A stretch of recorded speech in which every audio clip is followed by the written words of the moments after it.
Nouvel amendement, le CL39, présenté par Madame Guévenoux. Non, c'est moi-même qui vais présenter, si vous me Madame permettez, Monsieur le pardon, Président. vous êtes Oui. co-signataire, Puisque excusez-moi. Madame Guévenoux, Madame de Montchalin et moi-même, ainsi que Monsieur Rebeyrotte, Péréa et Berville, présentons conjointement cet amendement qui porte sur l'alinéa 46 de l'article 79, qui prévoit un maintien du niveau de la dotation pour les EPCI dont le potentiel fiscal par habitant est inférieur d'au moins 50%.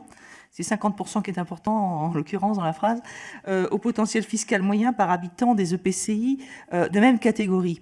Ce qui va dans le bon sens, le sens d'un maintien effectivement assuré de la dotation d'intercommunalité. Néanmoins, cette disposition écarte des communautés d'agglomération dont le potentiel fiscal par habitant reste faible.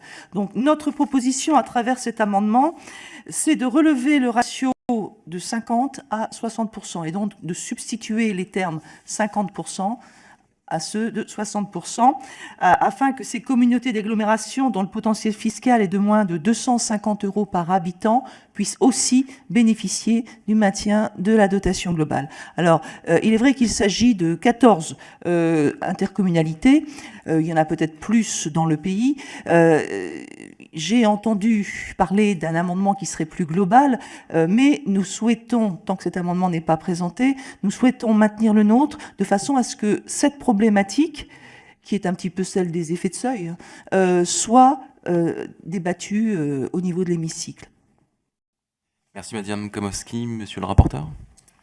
Alors, j'aurais un avis de sagesse, parce que effectivement, mes collègues travaillent sur un amendement plus général et qui prendrait plutôt en compte le CIF plutôt que le potentiel fiscal, parce que ce serait de façon plus, selon les simulations, ce serait effectivement plus juste. Donc, on en reparlera en séance certainement. Le fait de le voter obligera de toute façon à avoir la discussion.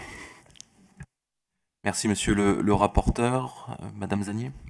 Alors je vais suivre quelque part Monsieur le rapporteur. Effectivement, le voter, ça permettra non seulement d'avoir la discussion, mais je sais que les collègues de la Commission des Finances continuent à travailler. Ça me paraît un très bon amendement qui est favorable aux intercommunalités, donc favorable.